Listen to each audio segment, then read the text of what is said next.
세상에서 가장 재미난 이야기는 반전이 있는 이야기입니다. 말도 안 된다라고 생각하면서도 소위 막장 드라마가 사람들에게 큰 인기를 끌고 있습니다.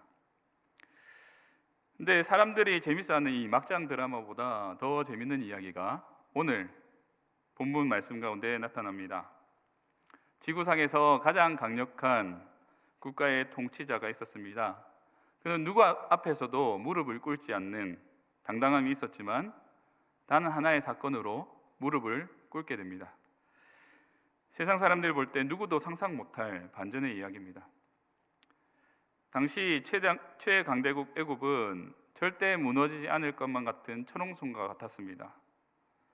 애굽의 권력은 막강했고 왕은 자신을 신으로 여겼습니다. 하지만 하나님께서는 이 교만한 무대 위에 등장해 모든 규칙들을 흔들어 놓으셨습니다. 애굽의 왕과 그 백성들에게 하나님의 심판이 내려진 것입니다. 그들에게 있어서 이 경험은 가장 충격적인 사건이었습니다. 극적인 반전은 바로 하나님의 백성에게 찾아왔습니다. 수백 년 동안 억압받고 고통받았던 이스라엘 백성들이 갑작스럽게 주인공이 된 것입니다. 오랫동안 그림자에 가려졌던 이 엑스트라 배역이 갑자기 스포트라이트 받으면서 하나님의 역사의 공연의 주인공으로 나타났습니다. 이 모든 사건은 하나님의 전 세계에 자신의 연출 능력을 보여주셨습니다.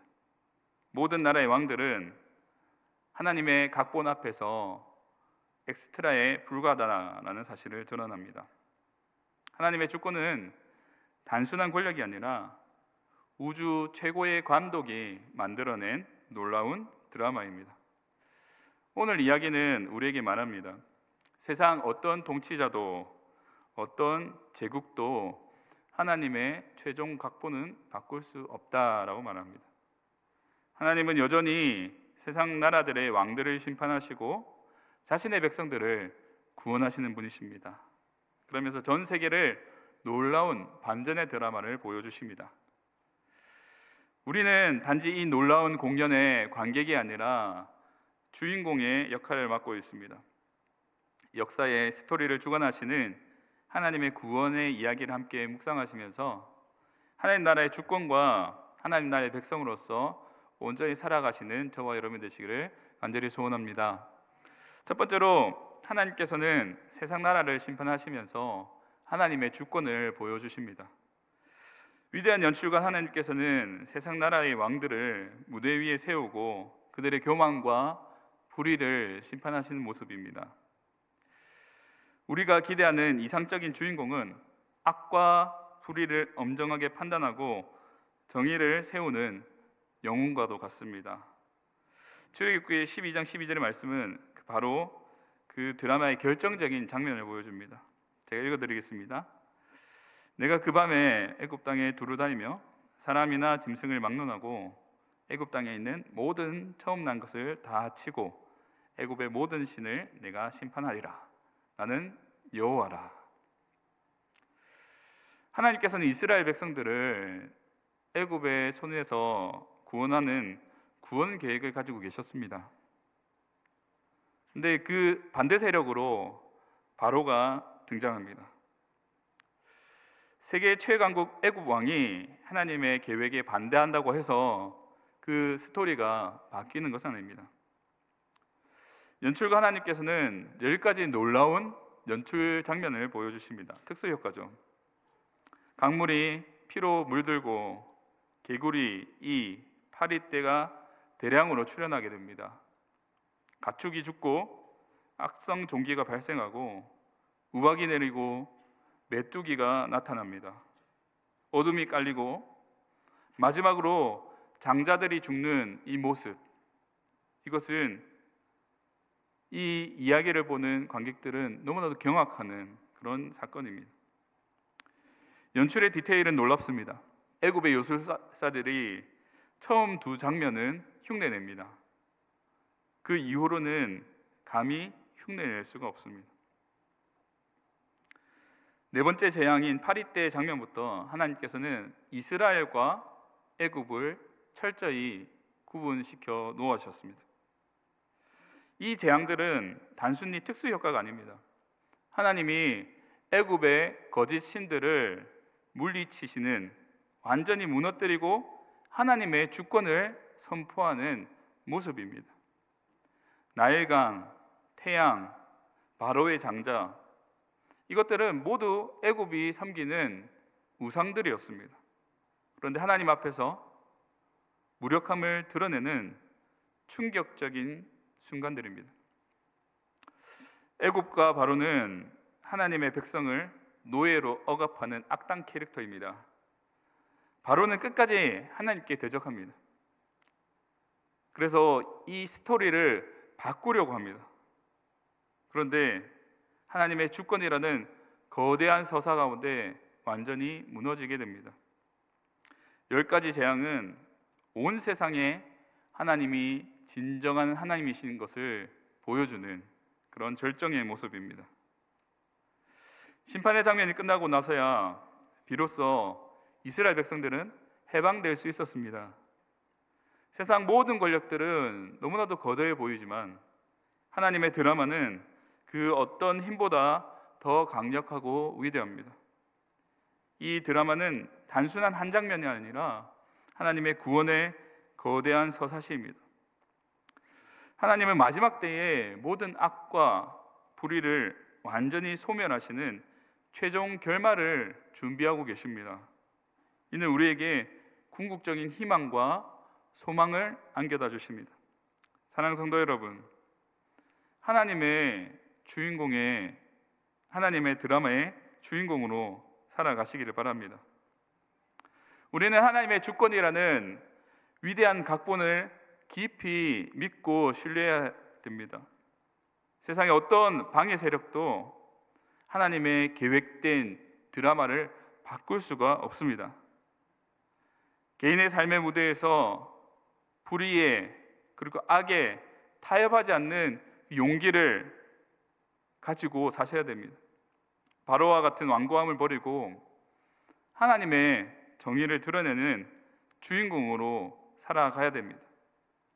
나아가 기도와 말씀을 통해서 하나님의 구원 계획에 깊이 우리가 집중하고 그 말씀을 따라 살아가는 주인공이 되셔야 됩니다. 진정한 승리는 하나님의 쓰신 그 대본에 말씀에 전적으로 순종하며 살아갈 때에 완성이 됩니다. 하나님의 연출의 주인공으로 당당히 살아가시는 저와 여러분이 되시기를 주님의 이름으로 축복합니다. 두 번째로, 하나님께서는 택한 백성을 구원하시는 분이십니다. 왕의 위대함은 어디에 달려 있습니까? 자신의 백성들을 얼마나 사랑하고 돌보는지 그것에 달려 있지 않습니까? 세종대왕이 한글을 창제해서 백성들을 이롭게 했던 것처럼 하나님께서는 이스라엘 백성들을 애굽의 속박에서 구원하심으로써 놀라운 사랑과 그 하나님의 능력을 정말 드라마틱하게 보여주셨습니다. 단순히 정치적인 해방을 넘어서 하나님은 자신의 백성에게 완전한 자유를 주셨고 새로운 정체성을 불러주셨습니다. 오늘 본문은 하나님의 주권과 이 구원의 역사를 생생하게 보여주는 본문입니다. 하나님께서 내가 그 밤에 애굽 땅에 두루다니며 사람이나 짐승을 막론하고 애굽 땅에 있는 모든 처음 난 것을 다 치고 애굽의 모든 신을 내가 심판하리라 라고 선언하셨습니다. 이 선언은 모든 권력과 모든 우상이 헛것이고 오직 하나님만이 참 주권자이심을 분명하게 보여주는 말씀입니다. 6월절 장면은 구원의 가장 극적이고 놀라운 방식으로 보여줍니다. 하나님은 이스라엘 백성들에게 각 가정에서 1년 된 흠없는 양을 잡아서 그 피를 문설주에 바르라 라고 명령하셨습니다. 단순한 의식이 아닙니다. 생명을 구원하는 놀라운 사건입니다. 죽음의 사자가 애굽의 모든 첫째 아들을 죽였지만 피가 발린 이스라엘의 백성의 집은 기적적으로 넘어갑니다. 이 구원의 가장 놀라운 점은 무엇입니까? 이스라엘 백성들이 공로나 의로움 때문에 구원받은 것이 아니라는 겁니다. 오직 하나님의 말씀대로 어린 양을 잡아서 그 피로 문설주에 발랐을 때에 구원받았다는 겁니다. 이는 하나님의 은혜가 인간의 노력이나 공로가 아니라 전혀 무관하지 않고 하나님의 말씀대로 은혜로 구원받았음을 보여줍니다. 우리의 힘이 아니라 전적으로 하나님의 긍휼하심으로 구원받았다는 이 진리를 우리에게 보여줍니다. 6월절의 어린 양 제사는 이후의 제사 제도의 원형이죠. 더 나아가 십자가에서 인간의 죄를 속죄하는 예수 그리스도를 대속하는 상징적인 모습입니다. 한 생명이 다른 생명을 대신해서 죽는다. 이 놀라운 대속의 원리가 여기서 명확하게 보여줍니다. 6월절은 이스라엘 백성들의 정체성을 근본적으로 바꾸는 계기가 되었습니다. 이전엔 노예였죠. 하지만 해방되어서 이제는 왕이신 하나님을 예배하는 회중이 됩니다. 그리고 하나님 나라의 군대로서 새롭게 바뀌게 되는 겁니다. 단순한 물리적, 시간적, 공간적 해방이 아니라 영적이고 존재론적인 변화가 일어났습니다. 하나님의 구원 방식은 늘 놀랍습니다. 예상치 못하는 방식으로 나타납니다. 인간의 논리로는 도무지 이해할 수 없는 그 방법으로 하나님의 백성을 구원해내십니다. 우리의 한계를 뛰어넘는 하나님의 사랑과 능력은 지금도 역사하고 계십니다. 우리는 종종 내 능력과 내 노력만을 믿으며 살아갑니다. 하지만 6월절의 이 사건은 어떻습니까? 근본적으로 다른 삶의 방식을 보여줍니다. 우리의 힘이 아니라 전적으로 하나님의 은혜를 구해야 우리가 구원받는 그 사실을 보여줍니다. 사랑하는 성도 여러분, 하나님의 구원의 드라마가 우리 모든 삶에 스며들기를 소원합니다. 우리 각자에게 던져지는 근본적인 질문은 이것입니다. 나는 여전히 내 노력과 내 능력을 의지하고 사는가? 아니면 하나님의 놀라운 은혜를 전적으로 신뢰하는가? 진정한 자유와 구원은 스스로의 힘이 아니라 오직 하나님의 은혜를 통해서 온다는 그 사실을 깊이 깨달으시기 바랍니다. 우리의 삶 가운데 하나님의 구원을 경험하기 위해서는 나의 무력함을 철저히 깨닫고 하나님께 고백해야 됩니다. 우리의 모든 노력과 성취가 헛된 것입니다. 오직 하나님의 은혜만이 우리의 삶을 바꾸고 우리의 존재를 바꿀 수 있음을 고백하며 그 사실을 겸손하게 받아들여야 합니다. 구원의 은혜는 우리에게 끊임없이 감사와 찬양의 삶을 살라고 말씀합니다. 우리를 죄의 속박에서 건져내시고 새로운 삶의 길을 열어주신 하나님께 날마다 감사하며 살아가야 합니다. 하나님의 놀라운 사랑과 은혜를 우리의 삶으로 드러내는 제자의 삶이야말로 진정한 구원의 가장 강력한 증거가 됩니다.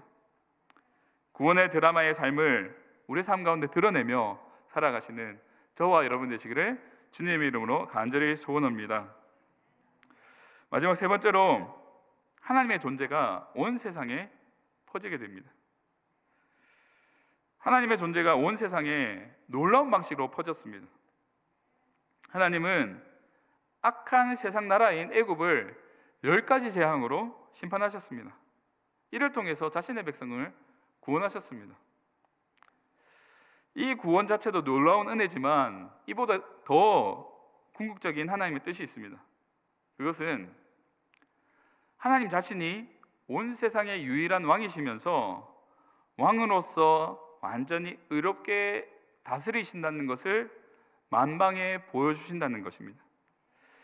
출애굽기 6장 6절에서 7절의 말씀은 이 드라마의 핵심과도 같습니다. 제가 읽어드리겠습니다. 그러므로 이스라엘 자손에게 말하기를 나는 여호와라. 내가 애굽 사람의 무거운 짐에서 너희를 빼내며 그들의 노역에서 너희를 건지며 편팔과 여러 큰 심판들로서 너희를 속량하여 너희를 내 백성으로 삼고 나는 너희의 하나님이 되리니 나는 애굽 사람의 무거운 짐 밑에서 너희를 빼낸 너희의 하나님 여호와인 줄 너희가 알지라. 이 선언은 하나님의 주권적인 사랑이 가득 담겨 있습니다. 출애굽기 5장에서 15장을 보시면 계속해서 반복되는 단어가 나오는데 그것은 알다라는 단어입니다.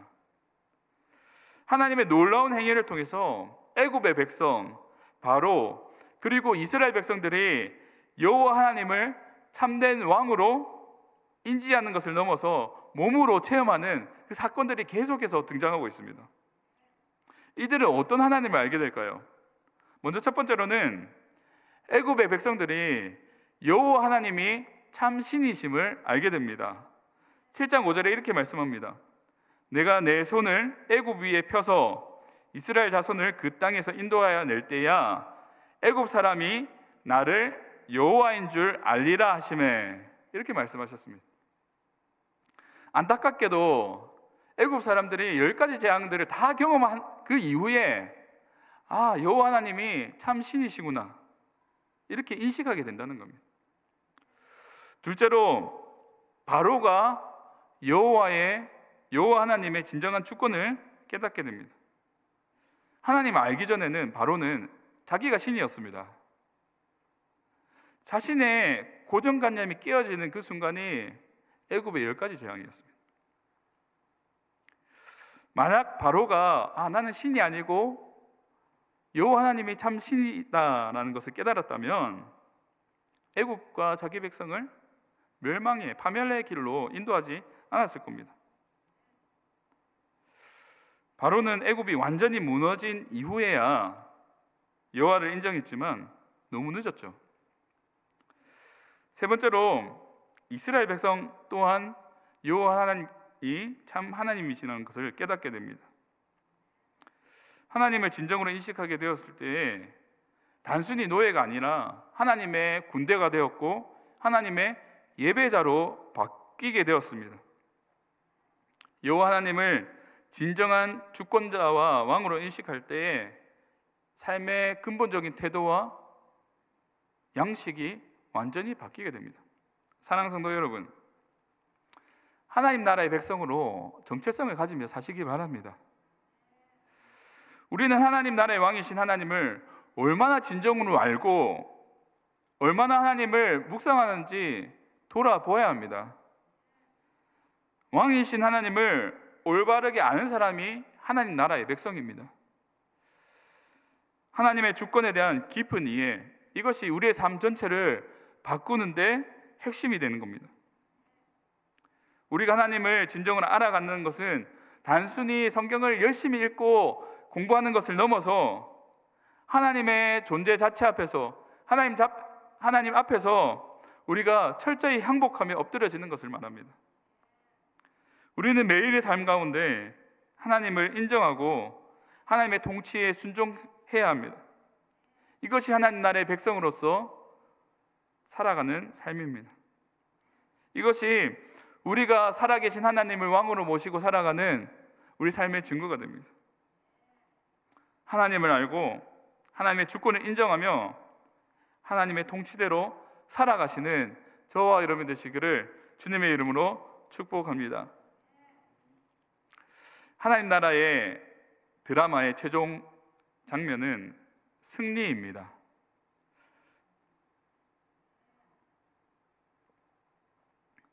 하나님께서는 애굽의 노예 가운데 있었던 이스라엘 백성들을 구원하는 놀라운 연출을 펼치셨습니다.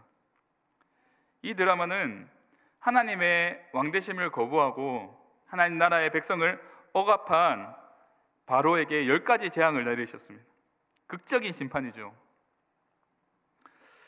이 모습 가운데 6월절은 구원 드라마의 가장 절정의 장면입니다. 하나님을 왕으로 모신 이스라엘 백성들은 해방과 구원이라는 놀라운 경험을 하게 됩니다. 반대로 하나님을 거부한 자들에게는 죽음이 기다려져 있고, 하나님을 따른 자에게는 생명이 임하는 놀라운 극적인 반전입니다. 하나님 나라의 드라마에 나타나는 메시지는 정확합니다. 하나님을 진정으로 왕으로 인정하고 하나님의 이야기에 순응하는 이들은 영원한 생명과 참된 승리가 예비되어 있다는 겁니다. 인간의 시나리오가 아닙니다. 하나님께서 직접 쓰고 연출하신 드라마의 주인공이 되는 것입니다. 인생은 거대한 드라마도 같습니다. 우리는 매 순간마다 선택의 기로에 서 있습니다. 내 욕심대로 선택할 건가? 아니면 우주의 위대한 연출가이신 하나님의 말씀대로 내가 선택하고 나갈 것인가? 6월절의 이야기, 이것은 우리에게 이 두 가지 길 중에 하나를 선택하라라고 초대하고 있습니다.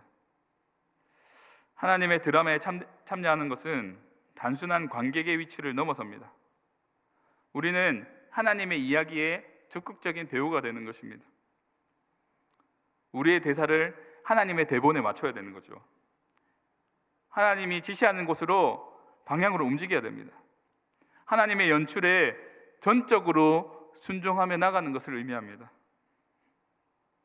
이 드라마의 가장 놀라운 점은 하나님께서 우리 각자마다 독특하고 특별한 역할을 부여하신다는 점입니다.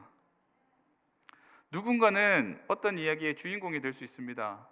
하지만 다른 사람은 조연이 될 수 있습니다. 그런데 모든 역할이 구원의 거대한 서사 가운데 함께 참여하는 것입니다. 우리의 작은 순간들이 하나님의 거대한 구원 드라마에 의미 있게 기여할 수 있게 됩니다. 하나님의 드라마는 언제나 승리로 끝이 납니다.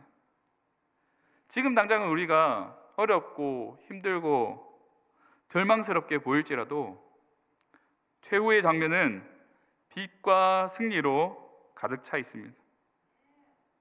하나님께서 함께 하시는 이 드라마에서는 우리는 궁극적인 승리를 경험할 수가 있습니다. 내 삶 가운데 하나님 나라의 드라마의 한 장면으로 사시기를 바랍니다. 우리는 이 위대한 드라마의 주인공으로 살아갈 준비가 되셨습니까? 하나님의 연출을 믿고 하나님의 이야기에 순종할 용기를 가지셨습니까? 진정한 승리는 내 힘으로 이루는 것이 아니라 전능하신 연출과 하나님의 은혜와 계획 안에 발견됩니다. 우리의 작은 순종이 위대한 구원 드라마에 얼마나 놀라운 방식으로 사용될지 우리는 기대하며 살아가야 합니다. 우리는 매 순간 하나님의 드라마에 깊이 참여하며 살아가야 됩니다. 하나님의 음성에 귀 기울이시고 하나님의 인도하심을 따르면서 하나님의 사랑과 능력을 온 삶으로 증거하는 참된 배우가 되셔야 됩니다. 제가 지난 금요일 날 기도를 하면서 한 가지 하나님께 질문을 던졌습니다. 하나님, 정치는 과연 누가 합니까? 나라의 상황과 환경이 도무지 나을 기미가 안 보이니까 제가 답답한 심정에 하나님께 질문을 했습니다. 요한계시록 8장 3절에서 5절 말씀을 읽어드리겠습니다. 또 다른 천사가 와서 제단 곁에 서서 금향로를 가지고 많은 향을 받았으니 이는 모든 성도의 기도와 합하여 보좌 앞 금제단에 드리고자 함이라. 향연이 성도의 기도와 함께 천사의 손으로부터 하나님 앞으로 올라가는지라. 천사가 향로를 가지고 제단에 불을 담아다가 땅에 쏟음에 우레와 음성과 번개와 지진이 나더라. 성도의 기도가 기도를 천사가 하나님 앞에 들고 올라갑니다. 천사가 향로를 가지고 제단에 불을 담았다가 땅에 쏟을 때 우레와 음성과 번개와 지진이 난다라고 성경에 말씀하고 있습니다. 여기서 우레와 음성과 번개와 지진은 하나님의 심판을 상징합니다. 모든 성도가 기도를 했는데 하늘에서 땅으로 심판이 일어나고 있습니다. 이 땅의 성도는 어떤 존재입니까? 주님으로 인해서 핍박과 고난을 받는 존재죠. 이 땅에서 가장 작은 자입니다. 성경을 보면 세상을 움직이는 사람은 크고 능력이 있는 사람이 아닙니다. 정치를 하는 사람들은 크고 위대한 사람들이 아니라는 겁니다. 작은 한 사람이, 한 성도의 기도가 모여가지고 하나님의 역사가 일어난다는 겁니다. 본문에서 바로와 모세를 한번 비교해 보십시오. 바로는 절대 왕권을 가진 존재입니다. 자신이 신입니다. 신의 아들은 누구 앞에서도 고개를 숙이지 않습니다. 그게 신의 아들입니다. 그런데 모세는 어떤 사람입니까? 왕자의 신분이지만 실패하였습니다. 살인자였습니다. 도망자였습니다. 반평생 양이나 치던 그런 목자였습니다. 근데 하나님께서 바로를 사용하셨습니까? 그렇지 않습니다. 바로 앞에 설 수 없다라고 도무지 고개를 들 수 없는 모세 한 사람을 주님께서는 사용하셨습니다. 이스라엘의 출애굽 사건은 애굽에 있어서 국가적 위기였습니다. 먼저 이스라엘이 빠져나감으로써 노동력이 감소합니다. 10가지 재앙으로 어떻습니까? 경제가 마비됩니다. 그리고 그들이 믿었던 종교가 허상이 되는 그런 순간입니다. 군사들이 홍해에 빠졌습니다. 국방력이 완전히 감소됩니다. 누구 때문입니까? 하나님께서 세우신 한 사람, 모세 때문에 한 나라가 완전히 뒤바뀝니다. 세계 최강이라고 불리는 애굽이 한 사람으로 인해서 완전히 망해버립니다. 다윗은 어떤 사람입니까? 다윗의 시작은 어떤가요? 사무엘이 이새의 집으로 갔을 때 아들들을 다 불러 모으라고 했는데 다윗만 빠집니다. 왜 그럴까요? 아버지가 생각하기에 다윗은 왕의 제목이 아니었습니다. 집에서 양이나 돌보는 그런 목동이었습니다. 그런데 블레셋의 위협 가운데 목동 다윗을 통해서 하나님께서는 골리앗을 쓰러뜨리십니다. 블레셋으로부터 이스라엘을 구원해내십니다. 다니엘은 어떻습니까? 세계 최강대국이었던 바벨론의 포로였습니다. 변방의 작은 이 조그마한 나라의 포로 출신 어린 청년이었습니다. 하나님께서는 이 다니엘을 사용하셔서 거대한 제국 바벨론을 움직이십니다. 사랑하는 성도 여러분, 하나님께서는 바로와 느부갓네살과 골리앗을 큰 사람을 사용하지 않으십니다. 하나님과 동행하는 작은 한 사람을 사용하셔서 세상을 움직이십니다. 지금 성도의 기도가 세상을 움직이는 기도입니다. 욕망을 담는 부르짖음이 아니라 하나님의 뜻이 하늘에서 이루어진 것처럼 땅에서도 이루어 주시옵소서, 이런 부르짖음이 세상을 움직여 나가는 것입니다. 작은 자의 기도를 들으시고 세상을 움직이시는 그 하나님의 역사하심들을 목도하며 살아가시는 저와 여러분 되시기를 주님의 이름으로 축복합니다.